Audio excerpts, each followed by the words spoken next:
That's good. That's good? That's good. That's a good kielbasa. Oh yeah. Nice.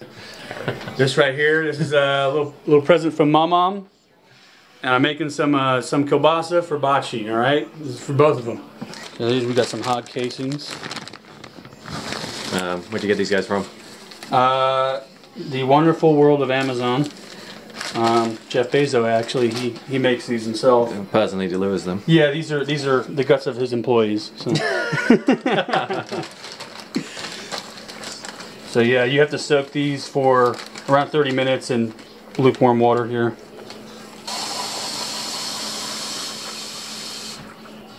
Let them sit a little bit there, and then we'll come back to them. What we're going to be making today is kielbasa, and this right here is the traditional spices that you'd see in there. Poland actually made an official recipe for kielbasa. I didn't know the government was going to get involved in it, but you know, it's serious. It's some garlic, some fresh garlic is what you're definitely going to see. Yep. This is mustard powder. We have some onion powder. We have marjoram, fresh black pepper. This is garlic powder. This is actually pink curing salt, which you need if you're going to be smoking any type of sausage. This is just regular sea salt. And I know there's some controversy here. This is paprika. Usually it doesn't come inside of a traditional kielbasa, but you know what? I'm getting wild. And we also have some chili flakes. So one thing when you are going to make sausage, you have to. I know you like this Tetris setup here. You have to freeze your meat. So it's good to cube your meat. In this case, I'm using all pork. You usually want to have 30% fat and 70% meat. That's what makes a good sausage. Yeah, if you make it any less than that or whatever, it's either going to be too dry, or in the other case, if you do too much fat, it's going to be too greasy. So this is like a good proportion. Temperature is everything. You need to have everything really cold. As you can see here too, these are the grinder parts. You have to put these in the freezer too. It definitely makes a huge difference. Oh yeah, I like the mention on the bench. He is pretty funny. Yeah, we have you know, we have Haven representing. Go Birds.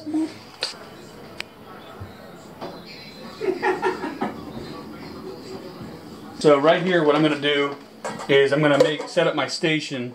So I'm going to be feeding the meat through into here. You always want to chill your bowl. So I'm going to put some ice in that one, and it's just going to be grinding into there. All right, the meat's coming out. I have it right here. I sanitize these beforehand, but you're gonna set it up. Eventually, you're gonna set it up like that. Put this through, and then here's the blade here. You want to make sure that that's sharp. This is the biggest die. I'm going to put it through this first and then a medium die to get it to the consistency I want. So if you grind it through, you know, the bigger die that you grind it through, it's going to be a looser sausage, and then if you keep on grinding it, it's going to firm up and kind of become more like a hot dog. Or you are essentially processing your own meat, so highly suggest getting a meat grinder for anybody. Oh yeah, that's the pup. That's Stevie. That's Stevie right there, Stevie Dick. She always knows when it's sausage time. I am going to be feeding these through one by one, and hopefully, yeah, just get a good grind on it. You'll see it transition here. Oh.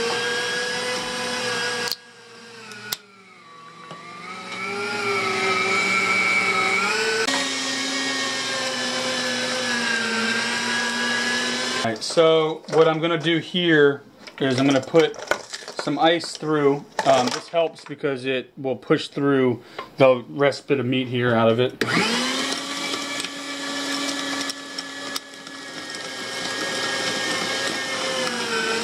Good, just to get the the bits that you can, that might get stuck there.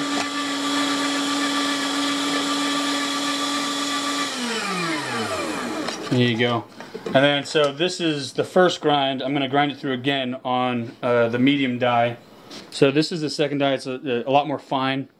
This helps it, you know, emulsify better, and you'll get a better snap, and all the flavors will just come together. We're in action.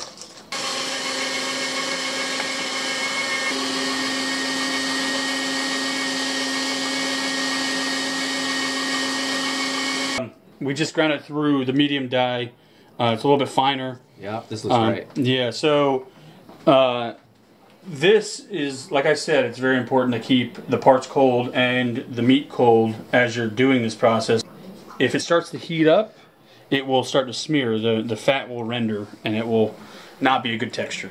What I'm going to do now is I push this to the side. I'm going to put all these spices here that I had put out earlier. I'm going to put these all in here, and also it's good to add a liquid, which I am going to use a nice beer here. This is a Pilsner that my roommate Nico actually brewed by Woods. Where are you, Nico? Nico, where are you at? He brewed this. This is homemade. It's in a fine Pilsner. So, yeah, I like to use like a lighter beer. I feel like some of the other ones a little bit more overpowering. Pilsner is like a good in between. Oh boy. So what I'm going to do first is I'm going to pour these in. I've measured them out. We'll probably get the measurements there for you, but this is I've weighed this out to be 4 pounds and I think 11 ounces of pork. Yeah, so we'll get the ratios right here. Pour that in, and we'll mix it around. Now, one thing that you do want to do is, I didn't add this yet, but a good binder, so when you do eventually cook it, it doesn't lose, it kind of holds it together, is non-fat milk powder. Usually for this amount, you're going to want to put in like a cup of it. Where are you finding information about this stuff? Well, you know, several sources. Don't lie to me now, Ryan. Some YouTube channels. NASA, I think, put out a few things. They had a whole team working on sausage The recipe. NASA Kielbasa? Yeah. It's very scientific stuff here, folks. Yeah. It's starting to mix well, but it still looks really nice. You know, we all eat with our eyes, you know. I like to see some of that, the white and pink kind of interchanging, but it looks nice when it's finally done. It's a final product. Camera guy, can you pass me that milk powder? What we got? Dry milk powder, organic, no fat, dry milk powder. So put that down there. All right, there for you. So I'm gonna measure out like maybe a cup or somewhere near that, around there. A little pile there, yeah. Okay. Yeah, a nice decent pile. This is gonna be then sprinkled in here as well, all over. Now this is a good part, so you're not wasting anything. I pour the beer in here, so you get any remnants of spices that you might have missed. So this over here, this is some fresh garlic. This kielbasa, the overarching thing is it's very garlicky. If you put any spices in there, those can all kind of vary, but garlic is the main one that makes it that way. Dump that in there. Bam. Get a little beer in here too, you know. Yeah, make sure we don't waste stuff here during 2020. Everything needs to be utilized. Bang, pour that in there. Look at that. Bam. Like a heap of garlic right there. You know it's gonna be good. Bam, you do that. I really don't measure out the liquid that I put in, but it does need to be cold also. This is kind of the process that you do definitely by hand. It will start to come together, but you do have to work it. Pretty appetizing looking at the moment, huh? Oh, yep. When she sees it. Oh, she knows the sausage is coming together. She's a big... one canola oil spray for testing. Yep. So I'm going to leave that right here. So usually I end up... Usually... she knows. Oh, she knows. She knows. Oh, cheers. Cheers, mate. Usually I end up using the full beer, but again, I like to add it in stages, and it's kind of every recipe is different. So you definitely want to feel it with your hands and see if it feels the way it should. If it sticks here, that means you got a good protein extraction. If it doesn't fall down, that means you've worked it right and that's the right texture. I don't want it if it don't sound like that right there. Oh boy. What we are gonna do is we put all the spices in it, but we you know, you want to test it before you start to case it, so we are gonna fry up a little patty of it. This is just like medium high. You want to get it so you can get a decent sear, burn the pan down. My sous chef here, she will be helping me out test.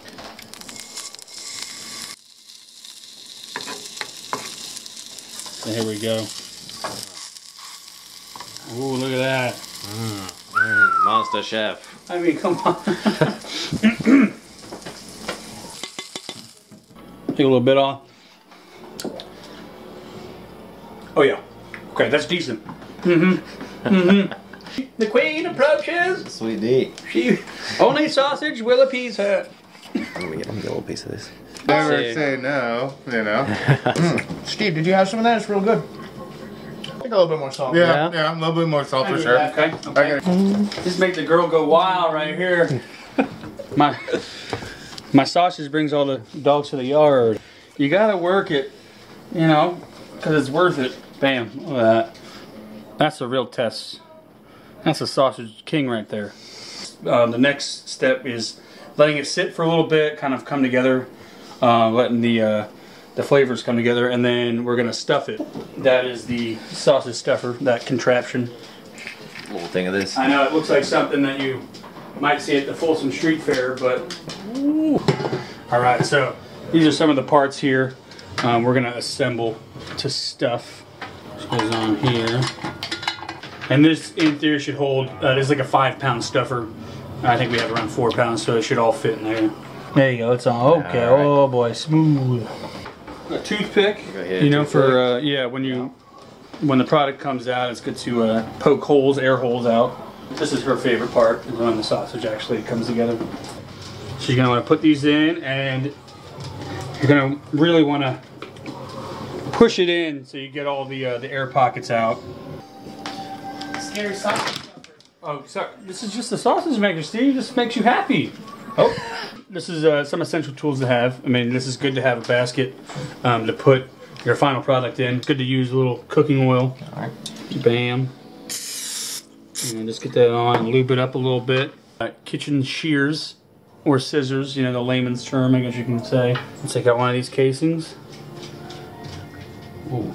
Oh boy. What do we got? You got to find the opening, which is right here, and slide it on gently. Not too fast now.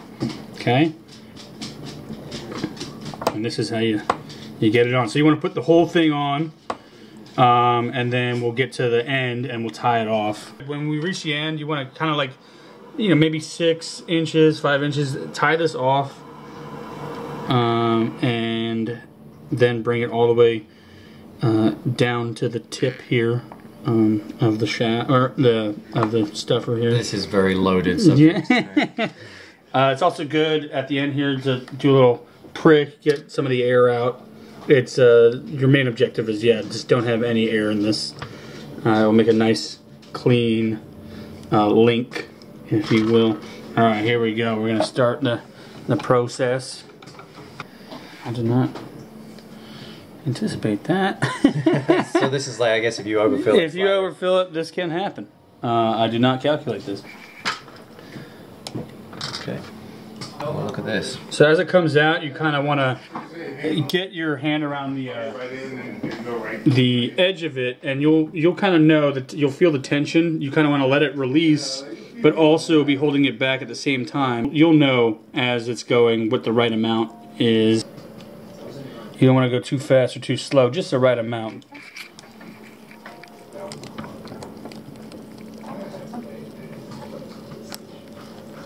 Well, that's looking good. Now that's some quality kielbasa right here. Usually, I think when I'm making this amount, it usually takes 2 hog casings. They're around, like, I say 3 feet. You want to prepare for that. and soak 2 or 3 of them. So what you do, you can kind of let up, maybe go a little bit in reverse, and try and kind of get some out so it's not hanging out.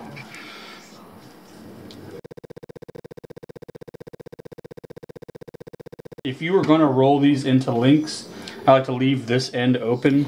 You'll start to feel when you get kind of towards the area for it to go. Oh, that looked weird. Some area for it to go here.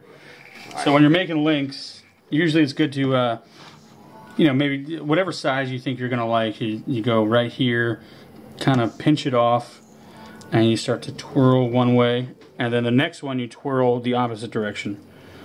So we got one there. We got one right here. Bam. Those are 2 links right there. Looking very good. These are well-endowed links right here. It's a minefield, isn't it? It's just a minefield. I mean, yeah, the lowest hanging fruit is often the best. It's often the penis. But you know, you can make them whatever size you like. You can customize your kielbasa. It's good to have one. You know, you're gonna inevitably have to put a probe in one of these if you're smoking it, and you know, one of them doesn't have to be full size. You have to sacrifice a sausage at some point. That's just the way life is. Bam, tie that off, and we're good. So it's good to get, you know, any air pockets that you see, get a little whatever you have, but this is good, it's sanitary, and just get all these air pockets out Real quick. So you got a little bit Left in the pipe here. Yeah, this stuff is always, this is oh my god. this right here, this is you know, this is some of the rewards for the chef. There's quite a bit inside there. So I think the second set I did came out a little better because they came out tighter in the casing. Sometimes when you let it out, some of it gets a little soft, so you want it tight enough so you don't have as many air pockets that you have to poke at the end. This is what they look like. This is great. This is my version of knitting. Next step, we're gonna let these cure overnight in the smoker. So yeah, gonna open this up and just let them hang out here, get to know each other out here. And it's best to let them cure and dry out as much as possible. Don't have them be touching each other. It definitely helps them kind of fully reach their dry potential there.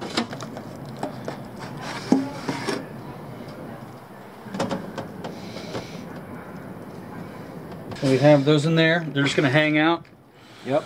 Yeah, by letting it dry, it's going to have that snap at the end when they are fully done smoking. That's what we're going to do here. So tomorrow we're going to let it sit in the morning. I'll smoke it. Usually, traditionally, at least from what I've noticed, kielbasa is usually smoked with like a lighter wood, like cherry wood or apple wood. Tomorrow I'm going to do some cherry wood. And yeah, we'll see how it goes.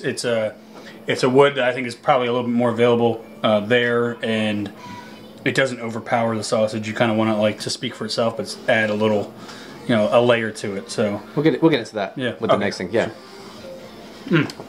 That's good. That's good. That's good. That's a good kielbasa. Oh yeah. Nice. All right. I mean, I don't want to pat myself on the back there, but I, you know, it has like a nice umami taste. Oof. Stay tuned.